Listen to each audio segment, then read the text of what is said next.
बिस्मिल्लाहिर्रहमानिर्रहीम। अस्सलामु अलैकुम दोस्तों। हज़रत शुएब अलैहिस्सलाम को खतीबुल अंबिया यानी नबियों का खतीब भी कहा जाता है, क्योंकि आप अलैहिस्सलाम फसाहत व बलागत और ज़ोर बयान में अपनी मिसाल आप थे। हज़रत इब्न अब्बास रज़ियल्लाहु अन्हु से मरवी है कि रसूल अकरम सल्लल्लाहु अलैहि वसल्लम जब शुएब अलैहिस्सलाम का जिक्र फरमाते तो फरमाते ये अंबिया अलैहिस्सलाम में खतीब हैं। आज की वीडियो में हम हज़रत शुएब अलैहिस्सलाम की ज़िंदगी के मुकम्मल हालात व वाक़यात आपके सामने रखेंगे, लिहाजा आपने वीडियो को बगैर स्किप किए आखिर तक ज़रूर देखना है। वीडियो का बाकायदा आगाज़ करने से पहले आपसे दरख्वास्त है कि अगर आप हमारे चैनल अल खैर की वीडियो पहली बार देख रहे हैं और अभी तक आपने हमारा चैनल सब्सक्राइब नहीं किया तो अभी हमारा चैनल सब्सक्राइब करें और साथ ही लगे बेल के बटन को भी प्रेस करें ताकि आपको मुस्तक़बिल में हमारी अपलोड होने वाली मज़ीद वीडियोस का नोटिफिकेशन मिलता रहे। प्यारे दोस्तों, आपको बताते चलें कि हज़रत शुएब अलैहिस्सलाम की बासत मदियन में हुई। मदियन एक कबीले का नाम है और उसी कबीले के सबब बस्ती का ये नाम मशहूर हो गया। दरअसल हज़रत इब्राहीम अलैहिस्सलाम के एक बेटे का नाम मदियन था और उनकी नस्ल को अहले मदियन कहा जाता है, जो हज़रत इब्राहीम अलैहिस्सलाम की तीसरी बीवी क़तूरा के बतन से थे और इसीलिए ये ख़ानदान बनी क़तूरा कहलाता है। हज़रत इब्राहीम अलैहिस्सलाम के बेटे मदियन अपने अहलो अयाल के साथ अपने सौतेले भाई हज़रत इस्माईल अलैहिस्सलाम के करीब ही हिजाज में आबाद हो गए थे। ये जगह बहीर कुल्ज़ुम के मशरक़ी किनारे और अरब के शुमाल मगरिब में शाम से मुत्तसिल हिजाज के आखिरी हिस्से में वाक़ थी। हिजाज से शाम, फ़लस्तीन और मिस्र के सफ़र के दौरान कबीले मदियन की इस बस्ती के खंडरात दिखाई देते हैं, जबकि मदियन नाम का एक शहर आज भी शर्क़ी उर्दन की बंदरगाह मान के करीब मौजूद है। दोस्तों, आपको ये भी बताते चलें कि कुरान करीम में हज़रत शुएब अलैहिस्सलाम और उनकी कौम का तज़किरा 11 मुकामात पर आया है। सूरह आराफ, सूरह हूद, सूरह हिज्र, सूरह शुअरा और सूरह अनकबूत में आप अलैहिस्सलाम का जिक्र मौजूद है। हज़रत शुएब अलैहिस्सलाम जिस कौम की तरफ मबऊस फरमाए गए, कुरान करीम में उसे अहले मदियन, अस्हाब मदियन और अस्हाब यका के नाम से पुकारा गया है। अस्हाब मदियन और अस्हाब एका एक ही कबीले के दो नाम हैं या ये दोनों अलग अलग कबाइल हैं। इस बारे में मुफस्सिरीन की मुख्तलिफ आरा हैं। कुछ की राय है कि ये दोनों अलहदा अलहदा कौमें थी। एक कौम की हलाकत के बाद हज़रत शुएब अलैहिस्सलाम दूसरी कौम की तरफ मबऊस फरमाए गए। बाज़ ने लिखा कि मदियन और अस्हाब एका यानी झुंड वाले एक ही कबीले के दो नाम हैं। इन दोनों की रिहाइश मुख्तलिफ जगहों पर थी। अस्हाब मदियन तहजीब व तमद्दुन से आशना शहरी कबीला था। ये लोग जिस बड़ी शाहराह पर रहते थे वो शाम से फ़लस्तीन, यमन और मिस्र से होती हुई बहरे कुल्ज़ुम के मशरक़ी किनारे से गुजरती है और हिजाज के तिजारती काफ़िले इसी रास्ते से सफ़र किया करते थे। जैसे कि कुरान करीम में अल्लाह ताला इरशाद फरमाते हैं, और ये दोनों बस्तियाँ हज़रत लूत अलैहिस्सलाम के कौम और मदियन बड़ी शाहराह पर आबाद थीं। अस्हाब इकाह एक बदुई कबीला था। अरबी में इकाह उन सरसब्ज़ व शादाब झाड़ियों को कहते हैं जो भरे भरे दरख्तों पर मुश्तमिल घने जंगलों में झुंड की शक्ल में बकसरत होती हैं। अल्लामा इब्न कसीर रहमतुल्लाह अलैह के मुताबिक इकाह एक दरख्त का नाम था जिसकी कबीले के लोग पूजा करते थे। चुनांचे इस निस्बत से अहले मदियन ही को अस्हाब इकाह कहा गया। बहरहाल अक्सरियत की राय यही है कि ये दोनों कौमें एक ही कबीले और नस्ल से ताल्लुक़ रखती थी और कौम शुएब अलैहिस्सलाम कहलाती थी। बड़ी शाहराह पर आबाद कबीले के लोगों को वालिद की निस्बत से मदियन कहा जाने लगा, जबकि सरसब्ज़ इलाके में रहने वाले अस्हाब इकाह के नाम से मशहूर हुए। दोस्तों, ये तो था मुख्तसर तारुफ आप अलैहिस्सलाम के कौम और कबीले के हवाले से। अब बात करते हैं कौम शुएब अलैहिस्सलाम के उयूब के बारे में। याद रहे कि दुनिया में जितने भी अंबियाए कराम अलैहिस्सलाम मबऊस फरमाए गए, उनकी दावत का मुश्तरका मकसद हुकूक की अहसन तरीके से अदायगी की तालीम आम करना था। हुकूक दो किस्म के हैं, एक हुकूकुल्लाह यानी अल्लाह की इबादत और उसकी हिदायत पर अमल, और दूसरा हुकूकुल इबाद जिसका ताल्लुक इंसानों से है। दुनिया में कौम लूत के बाद कौम शुएब वो कौम थी जो दोनों हुकूक पामाल कर रही थी। एक तरफ वो अल्लाह और उसके रसूल पर ईमान न लाकर हुकूकुल्लाह की खिलाफ वर्जी कर रही थी, तो दूसरी जानिब नाप तोल में कमी, लूट मार, रहजनी, डराना धमकाना, जमीन पर फसाद जैसे घिनौने जुर्म की मुर्तकिब होकर हुकूकुल इबाद की धज्जियां बिखेर रही थी। जैसे कि कुरान करीम में कौम शुएब के 3 तरह के उयूब का तज़किरा मिलता है। वो लोग कुफ्र व शिर्क में मुब्तला थे और दरख्तों की पूजा करते थे। व्यापार में बेईमानी और नाप तोल में कमी करते, रास्तों में बैठकर लूट मार करते, लोगों की अमवाल छीनते और गुंडा टैक्स वसूल करते, बल्कि अगर ये कहा जाए कि दुनिया में गुंडा टैक्स की बुनियाद कौम शुएब ही ने रखी तो बेजाना होगा। अल्लाह ताला ने इन लोगों की इस्लाह और तौहीद की दावत के लिए उन्हीं की कौम के एक नेक और सच्चे इंसान हज़रत शुएब अलैहिस्सलाम को मबरूस फरमाया। कुरान पाक में इरशाद बारी ताला है, और हमने मदियन की तरफ उनके भाई शुएब को भेजा। दोस्तों, कहा जाता है कि पिछली कौमों की तरह कौम शुएब में भी मुशरिकाना रस्म व अकायद का दौरा था। हज़रत शुएब अलैहिस्सलाम ने पहले उन्हें तौहीद की दावत दी, फिर उनकी हरकतों पर उन्हें अल्फाज में मुतनब्बिह किया। ऐ मेरे कौम, अल्लाह ही की इबादत करो, इसके सिवा कोई तुम्हारा माबूद नहीं। तुम्हारे पास तुम्हारे परवरदिगार की तरफ से निशानी आ चुकी है, तो तुम नाप तोल पूरी तरह किया करो और लोगों को चीजें कम न दिया करो, और जमीन में इस्लाह के बाद खराबी ना करो। अगर तुम साहिब ईमान हो तो समझ लो कि ये बात तुम्हारे हक में बेहतर है, और हर रास्ते पर मत बैठा करो। जो शख्स अल्लाह पर ईमान लाता है उसे तुम डराते और राह हक से रोकते हो, और इसमें कभी ऐब ढूंढते हो। और याद करो, जबकि तुम बहुत थोड़े थे फिर अल्लाह ने तुमको कसीर कर दिया, और देखो क्या हुआ अंजाम फसाद करने वालों का। दोस्तों, रिवायात में आता है कि हज़रत शुएब अलैहिस्सलाम की तौहीद की दावत सुनकर कौम के मुतकब्बिर सरदार चराग़पा हो गए, और उन्होंने हज़रत शुएब अलैहिस्सलाम को धमकियां देना शुरू कर दी। अल्लाह ताला फरमाते हैं कि उनकी कौम के मुतकब्बिर सरदारों ने कहा, ऐ शुएब, हम तुमको और तुम्हारे साथ ईमान लाने वालों को अपनी बस्ती से बाहर निकाल देंगे, वरना तुम सबको हमारे मजहब पर वापस आना पड़ेगा। इसके साथ ही उनकी कौम के वो सरदार थे जो काफिर थे। वो कौम के लोगों से कहने लगे, अगर तुम शुएब अलैहिस्सलाम के पीछे चले तो याद रखो, इस सूरत में तुम्हें सख्त नुकसान उठाना पड़ेगा। हज़रत शुएब अलैहिस्सलाम ने अपने कौम के सरदारों से मकालमा किया, जिसका तज़किरा कुरान पाक में यूं हुआ। हज़रत शुएब अलैहिस्सलाम ने अपनी कौम के सरदारों से फरमाया, तुम्हारे बातिल मजहब से अल्लाह ताला ने निजात दी है।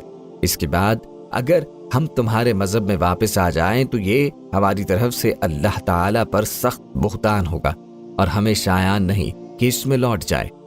हज़रत शुएब अलैहिस्सलाम अपनी कौम की बदआमालियों पर सख्त रंजीदा रहते और उन्हें बार बार वाज़ो नसीहत करते। उन्होंने कौम को अल्लाह के अजाब से डराते हुए मुतनब्बे फरमाया, ऐ कौम, अल्लाह ही की इबादत करो कि इसके सिवा तुम्हारा कोई माबूद नहीं, और नाप तोल में कमी न करो। मैं तुमको आसूदा हाल देखता हूँ, और अगर तुम ईमान न लाओगे तो मुझे तुम्हारे बारे में एक ऐसे दिन के अजाब का खौफ है जो तुमको घेर कर रहेगा। उन्होंने कहा, शुएब, क्या तुम्हारी नमाज तुम्हें ये सिखाती है कि जिनको हमारे बाप दादा पूछते आए हैं हम उनको तर्क कर दें या अपने बाल में तसर्रुफ करना चाहें तो ना करें? तुम तो बड़े नर्म दिल और रास्तबाज हो। हज़रत शुएब अलैहिस्सलाम ने जवाब दिया, ऐ कौम, देखो तो, अगर मैं अपने परवरदिगार की तरफ से रोशन दलील पर हूँ, और मैं नहीं चाहता कि जिस अमर से मैं तुम्हें बना करूँ खुद उसको करने लगूं। मैं तो जहाँ तक मुझसे हो सके तुम्हारे मामलात की इस्लाह चाहता हूँ, और मुझे तौफीक मिलना अल्लाह ही के फजल से है। मैं उस पर भरोसा रखता हूँ और उसी की तरफ रुजू करता हूँ। और ऐ कौम, मेरी मुखालिफत तुमसे कोई ऐसा काम न करवा दे कि जैसी मुसीबत नूह के कौम या हूद की कौम या सालेह की कौम पर वाक़ हुई थी, वैसी ही मुसीबत तुम पर वाक़ हो। और लूत की कौम का ज़माना तो तुमसे कुछ दूर नहीं। अपने परवरदिगार से बख्शिश मांगो और उसके आगे तौबा करो, बेशक मेरा परवरदिगार रहम वाला और मोहब्बत करने वाला है। दोस्तों, रिवायत में आता है कि हज़रत शुएब अलैहिस्सलाम नाबीना थे या उनकी बिसारत बहुत कम थी। चुनांचे हज़रत शुएब अलैहिस्सलाम की वाज़ो नसीहत के जवाब में ये सरदार तानाजनी करते हुए उन्हें संसार करने की धमकियां देने लगे। इसका जिक्र कुरान पाक में अल्लाह ताला यूं फरमाते हैं, उन्होंने कहा, शुएब अलैहिस्सलाम, तुम्हारी बहुत सी बातें हमारी समझ में नहीं आती, और हम देखते हैं कि तुम हम में कमजोर भी हो, और अगर तुम्हारे भाई न होते तो हम तुमको संसार कर देते, और तुम हम पर किसी तरह भी गालिब नहीं हो। इस पर हज़रत शुएब अलैहिस्सलाम ने अपनी कौम से फरमाया, ऐ कौम, क्या मेरे भाई बंदों का दबाव तुम पर अल्लाह से ज्यादा है, और उसको तुमने पीठ पीछे डाल रखा है? मेरा परवरदिगार तो तुम्हारे सब आमाल पे इहाता किए हुए है, और बिरादरान मिल्लत, तुम अपनी जगह काम किए जाओ, मैं अपनी जगह काम किए जाता हूँ। तुमको करीब मालूम हो जाएगा कि रुस्वा करने वाला अजाब किस पर आता है और झूठा कौन है, और तुम भी इंतजार करो, मैं भी तुम्हारे साथ इंतजार करता हूँ। دوستوں کہتے ہیں کہ قوم کے متکبر سرداروں کی جارحانہ گفتگو کے بعد حضرت شعیب علیہ السلام کو اس بات کا اندازہ ہو گیا تھا کہ ان کے دلوں پہ مہر لگ چکی ہے اور ان پر کسی بات کا کوئی اثر نہ ہوگا۔ لہٰذا انہوں نے اپنے رب سے ان الفاظ میں دعا کی، اے پروردگار، ہم میں اور ہماری قوم میں انصاف کے ساتھ فیصلہ کر دے اور آپ سب سے اچھا فیصلہ کرنے والے ہیں۔ در حقیقت ان الفاظ کے ساتھ حضرت شعیب علیہ السلام نے اپنی قوم میں سے جو کفار تھے ان کی ہلاکت کی دعا کی تھی، جسے اللہ تعالیٰ نے قبول فرما لیا۔ اور دوستو، اب بات کرتے ہیں قوم شعیب پر عذاب الہی کے نزول کی۔ یاد رہے کہ قوم شعیب 3 طرح کے عیوب میں مبتلا تھی اور اللہ تعالیٰ نے اسے 3 طرح کے عذاب سے نیست و نابود کیا، جیسے کہ قرآن کریم میں 3 طرح کے عذاب کا تذکرہ ہے جو قوم شعیب پر آیا: زمینی بھوچال یا زلزلہ، چنگھاڑ، آگ کے بادل۔ سورہ اعراف میں ہے کہ ان کو بھونچال نے آ پکڑا اور وہ اپنے گھروں میں اوندھے پڑے رہ گئے۔ سورہ عنکبوت میں اللہ تعالیٰ نے فرمایا، انہوں نے ان یعنی شعیب علیہ السلام کو جھوٹا سمجھا سو ان کو زلزلہ نے آ پکڑا اور وہ اپنے گھروں میں اوندھے پڑے رہ گئے۔ سورہ ہود میں چنگھاڑ کے ذریعے عذاب کا ذکر آیا، کیونکہ یہ لوگ اپنے نبی کا مذاق اور تمسخر اڑایا کرتے، پھپتیاں کستے تھے۔ اللہ تعالیٰ نے ایک فرشتے کے ذریعے اس قوم پر ایک چیخ لگوائی جس سے ان کے کلیجے پھٹ گئے، جیسا کہ قرآن پاک میں ارشاد باری تعالیٰ ہے، اور جو ظالم تھے ان کو چنگھاڑ نے آ دبوچا تو وہ اپنے گھروں میں اوندھے پڑے رہ گئے۔ اور سورۃ الشورى میں بادل کے عذاب کا تذکرہ ہے جو ان کی اپنی خواہش کا نتیجہ تھا۔ انہوں نے کہا تھا کہ تم ان میں سے ہو جن پہ جادو کر دیا جاتا ہے، اور تم تو صرف ہماری طرح کے آدمی ہو اور ہمارا خیال ہے کہ تم جھوٹے ہو۔ اگر تم سچے ہو تو ہم پر آسمان سے ایک ٹکڑا لا گراؤ۔ چونکہ انہوں نے جھٹلایا تھا تو انہیں بادل والے دن کے عذاب نے پکڑ لیا، وہ بڑے بھاری دن کا عذاب تھا۔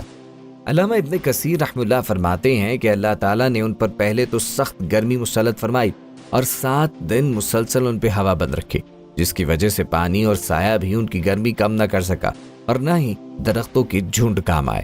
چنانچہ اس مصیبت سے گھبرا کر بستی سے جنگل کی طرف بھاگے، وہاں ان پر بادلوں نے سایہ کر لیا۔ سب گرمی اور دھوپ کی شدت سے بچنے کے لیے اس سائے تلے جمع ہو گئے اور سکون کا سانس دیا، لیکن پھر چند لمحوں بعد ہی آسمان سے آگ کے شعلے برسنے شروع ہو گئے، زمین زلزلے سے لرزنے لگی اور پھر آسمان سے ایک سخت چنگھاڑ آئی تو اس نے ان کی روحوں کو نکال دیا، کلیجے پھٹ گئے اور جسموں کو تباہ و برباد کر دیا اور سب اوندھے گرے پڑے رہ گئے۔ دوستوں، روایات میں آتا ہے کہ قوم پر عذاب آتا دیکھ کر حضرت شعیب علیہ السلام اور ان کے ساتھی یہاں سے چل دیے۔